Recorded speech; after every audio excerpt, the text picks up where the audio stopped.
Teacher होता है ना, इसीलिए वो तो रिकॉर्डिंग करेगा ही।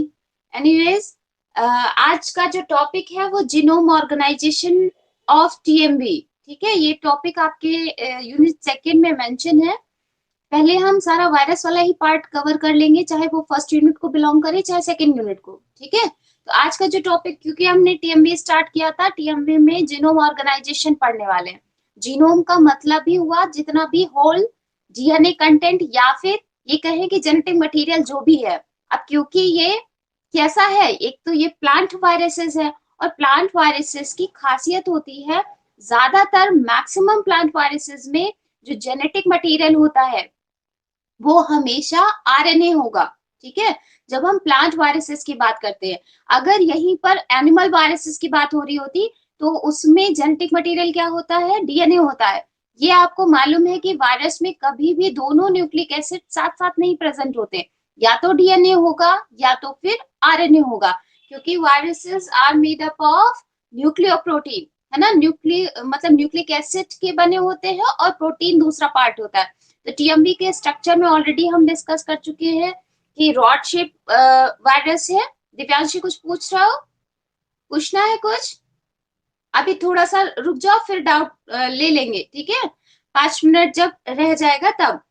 अ, जो वायरस टीएमवी होता है वो एक आरएनए वायरस है, और ये प्लांट वायरसेस के साथ भी है। ठीक है, एक्सेप्शन में अगर चाहो तो आप कहीं पेन डाउन कर सकते हो कि जो जेमिनी वायरस होता है, लीफ कर्ल ऑफ पपाया का, ठीक है, या कॉलीफ्लावर मोज़ेक वायरस है, ये दोनों ऐसे हैं जो कि डीएनए वायरस है।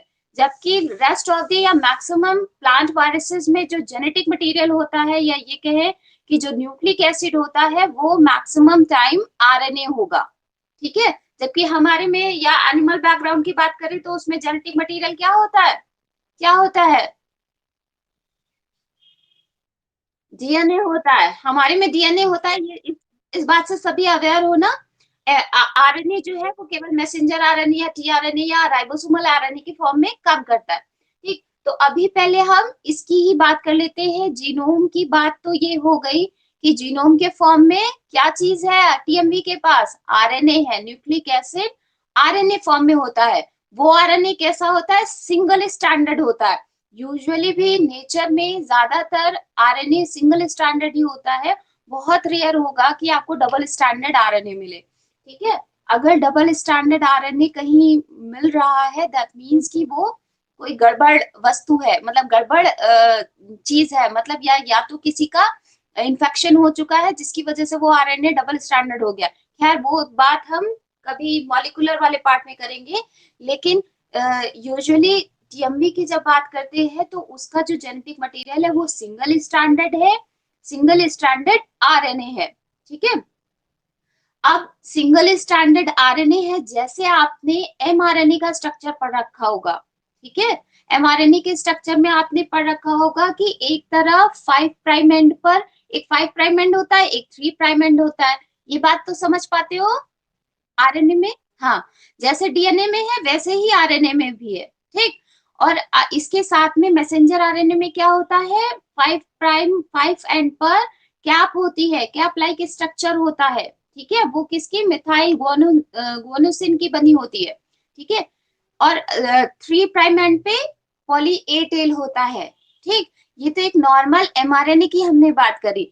जब हम इसके जेनेटिक मटेरियल की बात करते हैं तो एक एक चीज और आपने पढ़ रखी होगी कि जब भी इनकी वायरसेस या बैक्टीरिया की बात करते थे, प्रोकैरियोट्स की बात करते थे, तो हमने उसमें पॉलीसिस्टोनिक वर्ड पढ़ रखा था। अब ये क्योंकि प्रोकैरियोट्स तो है नहीं, क्योंकि ये बैक्टीरिया नहीं, हम वायरस की बात कर रहे हैं, लेकिन इनमें भी काफी कुछ मिलता जुलता वैसा ही जेनेटिक मटेरियल मिल रहा है। मतलब कि जितना भी इनका जो जेनेटिक मटेरियल है यानी आरएनए, उसमें जितने भी जीन्स हैं वो उसी तरह से कह सकते हैं ग्रुप में होते हैं, ग्रुप में प्रेजेंट है।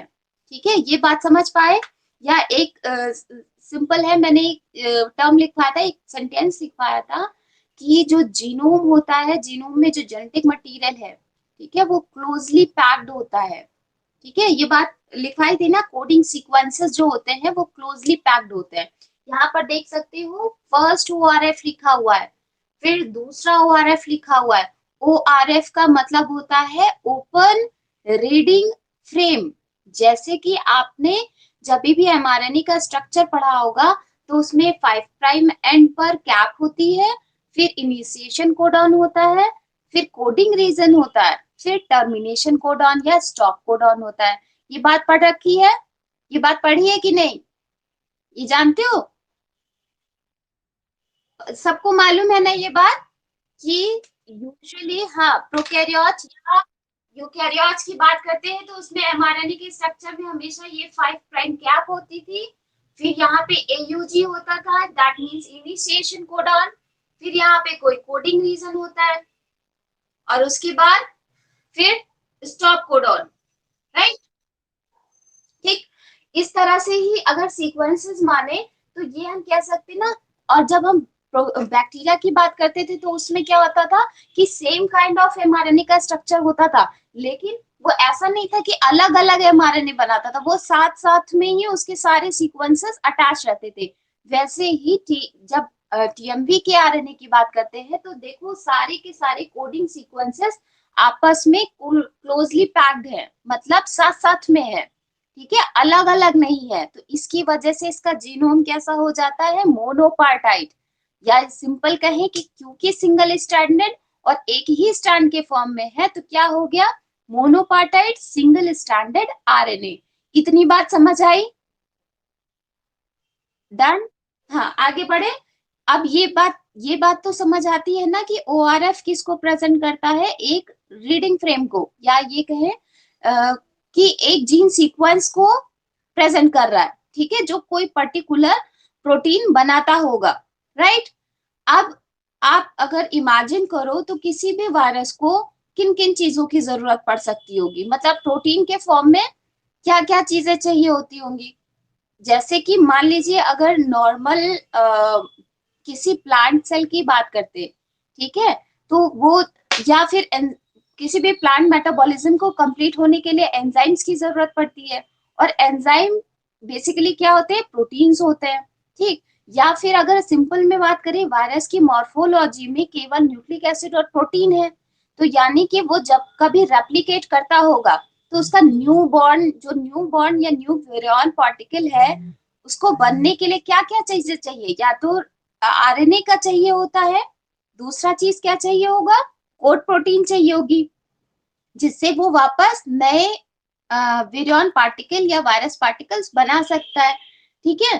तो अभी यहाँ पे क्या होगा, और जेनेटिक मटेरियल में क्या होता है, वो ही इंफॉर्मेशन कोडेड होती है जिसकी आगे जरूरत पड़ने वाली है। ये बात समझ आती है कि mRNA के बाद कौन सा स्टेप आता है, प्रोटीन बनता है ना mRNA के बाद, क्योंकि DNA से जब RNA बना तो वो क्या कहलाया, ट्रांसक्रिप्शन। जब RNA से फिर प्रोटीन बनता है तो वो क्या कहलाता है, ट्रांसलेशन। ये बात समझ आती है?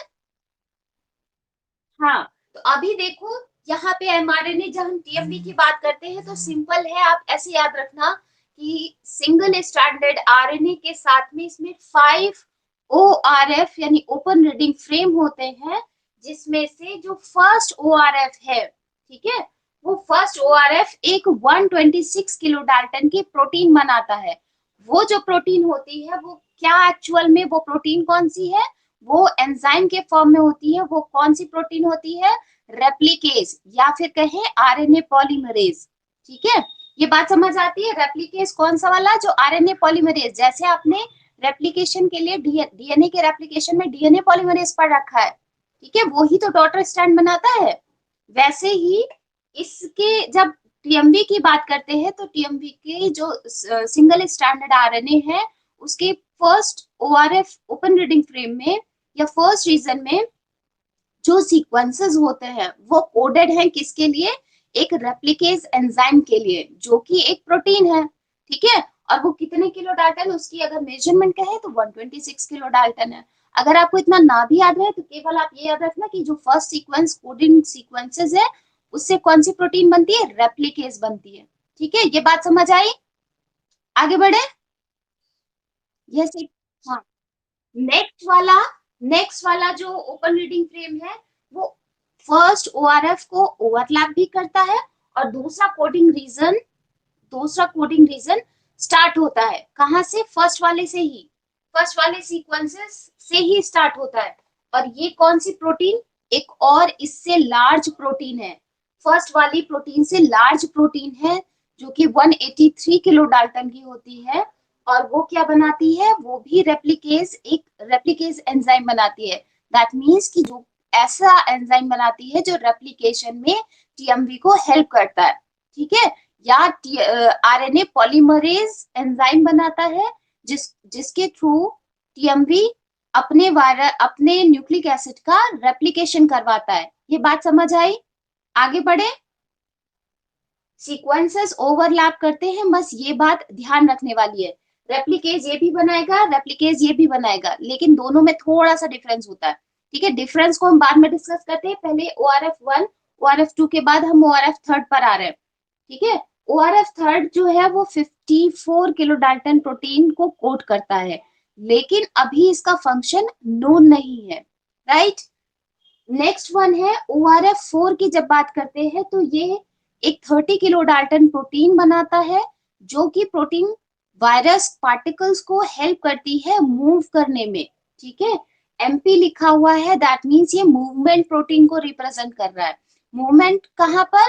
पूरा ही जिस होस्ट पर टीएमवी अटैक करता है, या जिस प्लांट पर अटैक करता है, प्लांट सेल पर अटैक करता है, उस प्लांट सेल में मूव करने के लिए, या ये कहें कि पूरे ही प्लांट में, ठीक है, अपना इन्फेक्शन, क्योंकि खाली अगर वायरस एक ही सेल में रह जाएगा तो इन्फेक्शन समझ में नहीं आएगा, है ना। और उसको तो अपना जैसे जैसे मल्टीप्लाई करता रहेगा, वो धीरे धीरे इन्फेक्शन पूरे प्लांट में फैलाता रहता है, जो कि सिम्टम्स में आप ऑलरेडी पढ़ चुके हो, है ना, कि पहले प्राइमरी सिम्टम्स दिखते हैं, फिर धीरे धीरे वो सीवियर हो जाते हैं और सेकेंडरी सिम्टम्स दिखने लगते हैं, ठीक है, मेजर फॉर्म ले लेता है। तो वो कैसे है? क्योंकि वो मूव करता है, रेप्लिकेट करने के बाद अपना इन्फेक्शन फैलाने लगता है, पूरे प्लांट को कवर अप कर लेता है, जिसकी वजह से मोज़ैक पैटर्न पूरे में दिखता है, ठीक है। लीव्स में, या एक ही लीफ से दूसरी लीफ में पहुंच जाता है, ठीक है। तो वायरस को मूव भी तो करना है। तो यहाँ ये जो 30 किलो डाल्टन वाली प्रोटीन है, वो कौन सी है? मूवमेंट प्रोटीन है। नेक्स्ट वन की बात करें, जो ORF5 है, उसमें सबसे छोटी प्रोटीन कोड करता है 17.5 किलो डाल्टन प्रोटीन है, जो कि कोड प्रोटीन होती है। ये कोड प्रोटीन कौन सी है? वही कैप्सोमियर वाली, ठीक है। कैप्सोमियर जो सब यूनिट्स होती हैं, वो इसी कोडिंग सीक्वेंसेस की वजह से उसके पास आती हैं, या कोड होती हैं, या कहें बनती हैं। वायरस अपने इसी आरएनए, इसी सीक्वेंस ORF5 की मदद से कोड प्रोटीन को कोड करता है। ये बात समझ आई? ये पांचों सीक्वेंसेस समझ में आए कि नहीं समझ में आया? दोबारा फिर से बताना पड़ेगा। आया? ORF किसका? 2 और 3 का? 3 वाला तो अभी अननोन है, ठीक, पता नहीं चला है, मतलब इसका फंक्शन रिसर्च अभी चल रही है।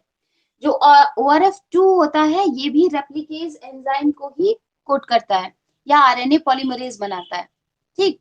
थोड़ा सा डिफरेंस है, क्योंकि हो सकता है किसी स्पेसिफिक फंक्शन के लिए, क्योंकि देखिए जैसे ही स्टॉप कोडॉन यहाँ पे, क्योंकि अगर mRNA की बात करें या ORF जब हम कहते हैं ना, तो यहाँ पे स्टॉप कोडॉन आ जाएगा, और हमेशा ट्रांसलेशन के वक्त, ठीक है, राइबोसोम ही तो आता है, और राइबोसोम को जैसे ही स्टॉप कोडॉन मिलता है, तो उसको वो क्या, उसकी जो डिसअसेंबली हो जाती है, ठीक है। थोड़ा सा हायर लेवल वाली बात है, अगर समझ पाओ आकांक्षा, ठीक है। आपके लिए, आपकी इसके लिए मैं बता रही हूँ।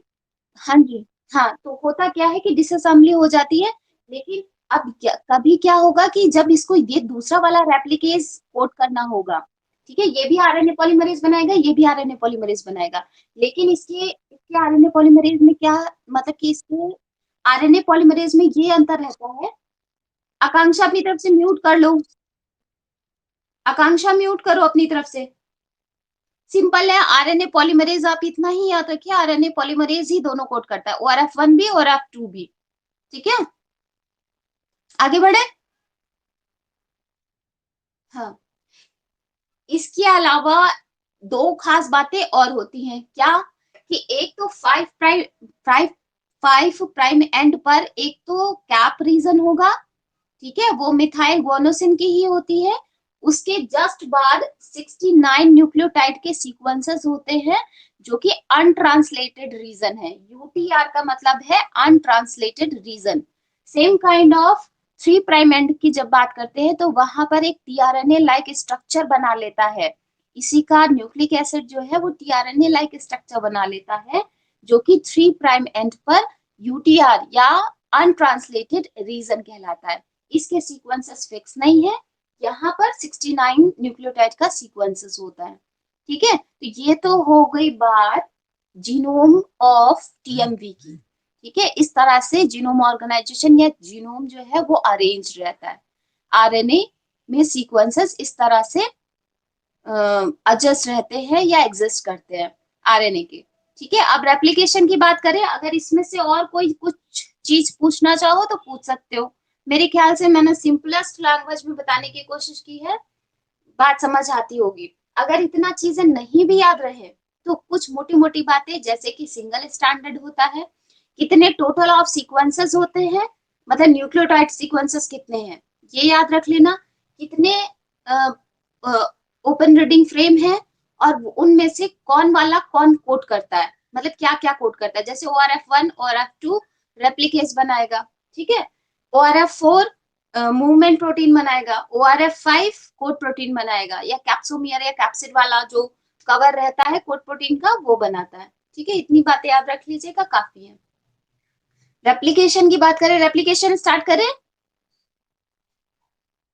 हाँ, कोई दिक्कत तो नहीं है। इसको मैं रिकॉर्ड करके डाल दूंगी यूट्यूब पर, थोड़ा वीडियो जरूर लंबा हो जाएगा, कभी नहीं समझ आता है तो दोबारा इसको देख लेना, ठीक है।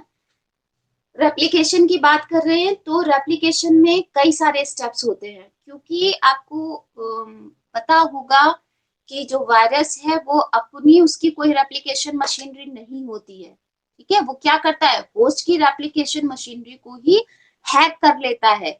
एक बार हैक करने के बाद यानी वो उसको ये, और जो होस्ट होता है उसको ये नहीं पता लग पाता पूरी तरह से कि ये मैं अपनी ही प्रोटीन कोड करवा रहा हूँ, मतलब अपनी ही मेटाबॉलिज्म के लिए प्रोटीन बनवा रहा हूँ या फिर कोई और है, ठीक है। तो वायरस क्या कर रहा है कि पूरी तरह से उसकी रेप्लिकेशन जो होस्ट है, होस्ट सेल है, उसकी रेप्लिकेशन मशीनरी को हैक कर लेता है, ठीक है। तो उसमें कुछ स्टेप्स हैं टीएमवी के रेप्लिकेशन में। फर्स्ट वन क्या हुआ, एंट्री, ठीक है, एंट्री या कहे पेनिट्रेशन। जब कभी, यहाँ पे आप फर्स्ट स्टेप देख सकते हो, थोड़ा सा डायग्राम छोटा हो गया है, लेकिन मेरे ख्याल से मैं बोर्ड भेज दूंगी तो समझ में आएगा। बल्कि शायद मैंने ये डायग्राम भेजा था आपको, भेजा था कि नहीं, भेजा था ना, हाँ आई थिंक। चलिए खैर, फर्स्ट स्टेप में पहले स्टेप्स ही देख लेते हैं। फर्स्ट स्टेप एंट्री होता है, सेकंड वन होगा अनकोटिंग, थर्ड वन है translation of replicase, fourth one is replication of RNA, fifth one is synthesis of code protein and all जो भी उसको वायरस को प्रोटीन चाहिए, और the last one is assembly। कैसे होता है अब उसको सुन लो। देखो फर्स्ट स्टेप में सबसे पहले एंट्री करेगा, ये वायरस पार्टिकल को रिप्रेजेंट किया है, क्योंकि टीएमवी कैसा होता है, रॉड शेप, वही बनाने की मैंने कोशिश की है। ये जो आपको मतलब आउटर कवरिंग दिख रही है, this is the code protein represent कर रहा है, ठीक है। बहुत अच्छा तो नहीं बना है लेकिन फिर भी। And in the centre part क्या चीज है, वो आरएनए है, राइट, या न्यूक्लिक एसिड है। सबसे पहले पेनिट्रेशन करेगा, ये होस्ट सेल को रिप्रेजेंट कर रहा है, दिस वन। ये जो आपको डबल कवरिंग दिख रही है ये होस्ट सेल है, और होस्ट किस कौन सी सेल होगी, वो प्लांट सेल होगी। किसकी होगी, टबैको लीफ की होगी, है ना। टबैको में सबसे पहले ये होस्ट में पेनिट्रेट करेगा इसकी सरफेस पे, राइट। सरफेस पे पेनिट्रेट करने के बाद जैसे इसकी एंट्री होती है, नेक्स्ट स्टेप आ जाता है कि ये अपनी जो प्रोटीन कोट है, जो कैप्सोमियर्स होता है, यहाँ पे शायद मैं बनाना भूल गई, चलिए ये अब मैं दोबारा बार बार मैंने वो नहीं बनाया है, होस्ट सेल नहीं बनाई है, बट कोट प्रोटीन है, वो उसको डीजेनरेट कर देता है, अपने आसपास का जितना कोट होता है उसको प्रोटीन को डीजेनरेट कर देगा। अब क्या हुआ, नेकेड आरएनए, या ये कहे कि आरएनए एकदम फ्री हो गया, किसका, ये वायरल आरएनए है, ठीक है, ये वाला जो आपको दिख रहा है वायरल आरएनए, एक तरफ 5 प्राइम एंड दिख रहा है, एक तरफ 3 प्राइम एंड दिख रहा है। ठीक, ये पॉजिटिव स्ट्रैंड इसीलिए दे दिया गया ताकि आप एक बार मतलब पता लग सके कि पैरेंटल वाला कौन सा है। ठीक, तो ये हो गया 5 प्राइम टू 3 प्राइम। ठीक है, इसकी भी बल्कि एमएससी में जाओगे तो और डिटेल में पढ़ोगे कि ये पॉजिटिव क्यों कह रहे हैं, नेगेटिव क्यों कह रहे हैं। ठीक है, तो ये हुआ क्या, एंट्री हुई, एंट्री करने के बाद अनकोटिंग हो गई। अनकोटिंग के जस्ट बाद ये जो नेकेड आरएनए है या अनकोटिंग होने के बाद जो फ्री हुआ है न्यूक्लिक एसिड, किसका, वायरस का, वो क्या करता है, सबसे पहले जो होस्ट के राइबोसोमल या रेप्लिकेशन मशीनरी है उसको हैक कर लेता है। और हैक करने के बाद ये जो राइबोसोम्स हैं, ठीक है, ये जो आपको छोटे छोटे दिख रहे हैं, ये आरएनए पे जो अटैच है, ये राइबोसोम होस्ट के राइबोसोम्स होते हैं। ठीक, और उनकी मदद से ये क्या करवाता है, सबसे पहले रेप्लिकेज एंजाइम कोड करवाएगा। ठीक है, वो रेप्लिकेज कौन सा होगा, आरएनए पॉलीमरेज, राइट। अब इस थर्ड स्टेप के बाद में, दैट मींस थर्ड स्टेप यानी कि ट्रांसलेशन ऑफ रेप्लिकेज, तो ये बात हो गई कि आरएनए पॉलीमरेज बन गया। अब जब आरएनए पॉलीमरेज बन जाता है, देन नेक्स्ट स्टेप में क्या हुआ कि ये जो वाला जो स्ट्रैंड था, यही वायरल डीएनए, वायरल आरएनए जो स्ट्रैंड था, वो एज अ कॉम्प्लीमेंट्री, मतलब उसका कॉम्प्लीमेंट्री नेक्स्ट स्टेप पे कॉम्प्लीमेंट्री सीक्वेंस बनना है, तो एज अ टेम्पलेट बिहेव करने लगता है, राइट।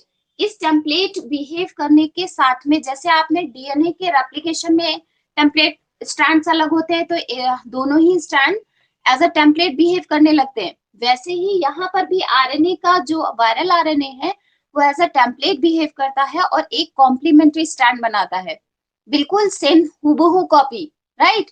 केवल सीक्वेंसेस क्या होंगे, एंटी पैरेलल वाले तरीके से होते हैं। ठीक है, तो जैसे यहाँ पे ये 5 प्राइम टू 3 प्राइम मैंने रिप्रेजेंट किया था पेरेंटल वाले को, या वायरल जो जिसका इन्फेक्शन हुआ था, कॉम्प्लीमेंट्री सीक्वेंस बनाएगा तो क्या हो जाएगा, 5 प्राइम टू 3 प्राइम।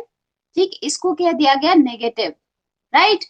इसी नेगेटिव आरएनए की तरह ये जो नेगेटिव आरएनए बना है, फर्स्ट यही क्या करता है, एज अ टेम्पलेट बिहेव करता है, और जितनी भी वायरस की प्रोजेनी बननी है उन सभी के लिए यही पेरेंटल वाले की तरह या कॉम्प्लीमेंट्री या टेम्पलेट की तरह बिहेव करता है, और नंबर ऑफ कॉम्प्लीमेंट्री कॉपीज बना लेता है, या ये कहें सिमिलर कॉपीज बना लेता है, किसके जैसा, वायरस के जो पेरेंटल वाला आरएनए था उसके जैसा। नंबर ऑफ कॉपीज बन जाती है आरएनए की। इन्हीं आरएनए कॉपीज में कहीं ना कहीं कोडिंग, कौन से सीक्वेंसेस होंगे जो कोड प्रोटीन कोड करते हैं। ठीक है, ये वही आरएनए तो है जिसमें कोड प्रोटीन के भी सीक्वेंसेस हैं। इसके बाद जब ये आरएनए बन गया, ठीक है, आरएनए की प्रोजेनीज बन गई, तो ये क्या करता है, जहां पे कोड प्रोटीन के सीक्वेंसेस थे उनको कोड करके कोड प्रोटीन्स बना लेता है। ठीक, अब ये प्रोटीन भी बन गई, आरएनए भी बन गया। अब इसके बाद एक और स्टेप आता है जिसे असेंबली कहते हैं या सेल्फ असेंबली कहते हैं, क्योंकि अब वायरस ने अपना काम कर लिया, वायरस को न्यूक्लिक एसिड और प्रोटीन चाहिए था, तो न्यूक्लिक एसिड हो गया, आरएनए पहले ही तैयार करवा लिया था रेप्लिकेट करके। ठीक है, और दूसरा चाहिए था कोड प्रोटीन, जब रेप्लिकेशन आरएनए का रेप्लिकेशन हो गया था, तो अब ये क्या करता है, फिर अगेन राइबोसोम आकर के अटैच होते हैं और कोड प्रोटीन बन जाती है। ठीक है, और कोड प्रोटीन बनने के बाद में असेंबली हो जाएगी। फाइनली लास्ट स्टेप में सारे के सारे प्रोटीन, सारे के सारे virus particle again next generation वाले जनरेट हो जाते हैं, या ये कहे कि बन जाते हैं। नेक्स्ट मतलब जो लास्ट स्टेप है उसमें सेल्फ असेंबली के बाद में बहुत सारे वायरस के पार्टिकल्स या वायरस बन जाते हैं। This is the multiplication of TMV और रेप्लिकेशन ऑफ टीएमवी। अब बताएं इसमें से कितना चीज समझ में आया है, कितना नहीं समझ आया है, ना कुछ कुछ आया।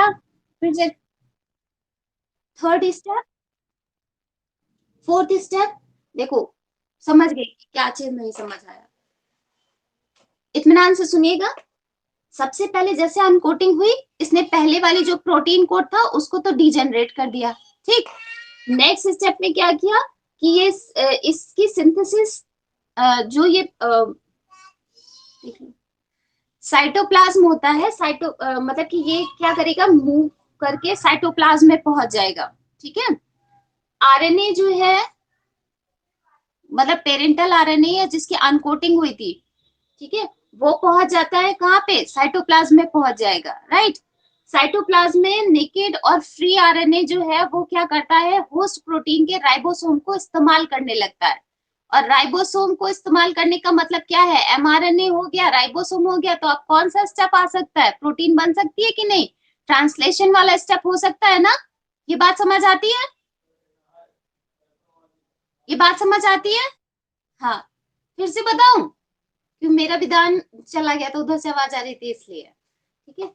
एनीवेज देखिए फिर से मैं बता रही हूँ कि जब ये अनकोटिंग वाली बात तक तो समझ आई, ये जो नेकेड आरएनए है, ठीक है, वो क्या करता है, वायरस का आरएनए होस्ट की जो राइबोसोम होती है या रेप्लिकेशन मशीनरी होती है उसको हैक कर लिया, और उसने क्या किया, कहा कि अब पहले आप हमारा काम कराएंगे, ठीक है।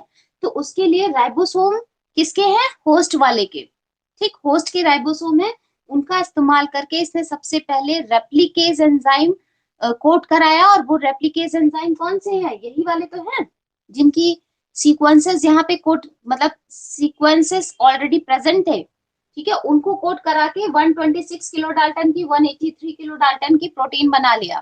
तो बना क्या, अल्टीमेटली आरएनए पॉलीमरेज बन गया, ठीक। अब ये आरएनए पॉलीमरेज जैसे डीएनए पॉलीमरेज था, ठीक है, आरएनए पॉलीमरेज का काम क्या है, डॉटर स्टैंड का फॉर्मेशन करना, किसके डॉटर स्टैंड का, आरएनए के डॉटर स्टैंड का, ठीक है। वैसे ही यहाँ पर अब क्योंकि ये इसने रेप्लिकेशन में रेप्लिकेज एंजाइम बनाया या आरएनए पॉलीमरेज बनाया, अभी क्या हो रहा है कि ये जो पेरेंटल वाला था वो अपना ही एक कॉम्प्लीमेंट्री सीक्वेंस बनवा लेता है, ठीक है, कॉम्प्लीमेंट्री डॉटर स्टैंड बना लेता है। ये जो कॉम्प्लीमेंट्री डॉटर स्टैंड बना है, ये क्या करता है, ये एक ऐसा स्टैंड है जिससे कि फर्दर नए वायरस के पार्टिकल के लिए न्यूक्लिक एसिड का फॉर्मेशन होना है, ठीक है, या आरएनए का फॉर्मेशन होना है, राइट। तो इसकी वजह से यही जो कॉम्प्लीमेंट्री वाला सीक्वेंस या कॉम्प्लीमेंट्री डॉटर स्टैंड बना था वो बिहेव करने लगता है एज अ टेम्पलेट, और नंबर ऑफ आरएनए की प्रोजेनीज या आरएनए न्यूक्लिक एसिड जो कि वायरस का ही हिस्सा था, वायरस के मोर्फोलॉजी या ये कहे स्ट्रक्चर का हिस्सा था, उसकी नंबर ऑफ कॉपीज बन जाती हैं, ठीक है। ये जब नंबर ऑफ कॉपीज बन गई तो इसी में तो ये वाला भी सीक्वेंस है कोड प्रोटीन का, ठीक। तो अब वायरस क्या करता है, अगेन रेप्लिकेशन मशीनरी यूज करके क्या करता है, कोड प्रोटीन को कोड करवा लेता है, ठीक है, क्योंकि उस वायरस को अभी क्या करना है, अपनी अपने ऑफस्प्रिंग्स बनाने के लिए, ऑफस्प्रिंग्स तो नहीं कहेंगे, नए वायरस पार्टिकल बनाने के लिए उसको अभी क्या चाहिए, आरएनए तो बन गया लेकिन अभी कोड प्रोटीन बाकी है, ठीक है। तो आरएनए में ही वो सीक्वेंसेस थे, तो उस सीक्वेंस को अगेन कोड करवाया, और कोड कराने के साथ में ही नंबर ऑफ कोड प्रोटीन के मॉलिक्यूल्स बना लिए। एक्चुअली में दिख नहीं रहा है ना, तुम लोगों की गलती नहीं है, देखो दिस वन कोड प्रोटीन बना लेता है। और इस कोड प्रोटीन की बात, जब कोड प्रोटीन भी बन गई, आरएनए भी बन गया, तो अभी क्या हो रहा है, सेल्फ असेंबली हो जाती है। और सेल्फ असेंबली होते ही नंबर ऑफ न्यू जनरेशन या ये कहे नए वायरस पार्टिकल जनरेट हो जाते हैं, ठीक है, नंबर ऑफ कॉपीज बन जाती हैं वायरस की। और इसके बाद ये मूव करके इधर उधर मूव करके, क्योंकि मूवमेंट प्रोटीन भी ऑलरेडी इसके सीक्वेंसेस में प्रेजेंट थी, उसकी हेल्प से ये एक सेल से दूसरी सेल में, एक सेल के मतलब सेल से या ये कहें कि एक ही प्लांट में मूव करके इधर उधर इन्फेक्शन को पूरे में फैला देता है। अब बताइए इसमें कितना चीज नहीं समझ आया है, या कुछ कुछ आया या कुछ भी नहीं आया, कितना समझ में आया बच्चे, कितना समझ आया, आ गया। एक बार देखिएगा, जहां पे भी कंफ्यूजन है, ये रिकॉर्ड वीडियो मेरे पास रिकॉर्डेड है, तो जहां कहीं भी मैं डाल दूंगी यूट्यूब पे, शाम तक मिल जाएगा। नहीं समझ में आता है तो 2 बार देखना, 3 बार, नहीं तो डाउनलोड कर लेना, बार बार तब देख लेना, ठीक है, डाउनलोड करके तब अगर नहीं समझ आता है तो आप पूछ लेना, राइट। आज के लिए बस करें, हाँ। तो टीएमवी का फिलहाल आपके मेरे ख्याल से इसमें से यही टॉपिक थे, वो आपका फिनिश हो गया। इसके बाद वायरवाइड्स वाला टॉपिक आएगा, ठीक है। तो अगर लिखना चाहो तो आज ही शुरू करें, नहीं तो कल शुरू कर सकते हैं, ठीक है। रिकॉर्डिंग में थोड़ी देर के लिए ऑफ ही कर दूं। अटेंडेंस दे दीजिए आप सब। आज के लिए मेरे ख्याल से अब बहुत ज्यादा पढ़ा दूंगी ना तो वो दिमाग में भी एब्जर्व हो जाएगा। ये बताइए जितना चीज। हाँ। हाँ जी। नाजिया।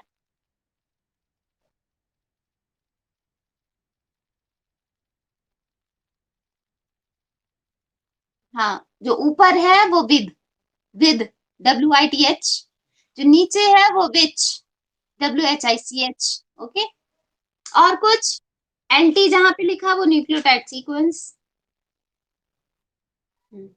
और कुछ। हाँ सादिया को। हाँ। हाँ पूछो।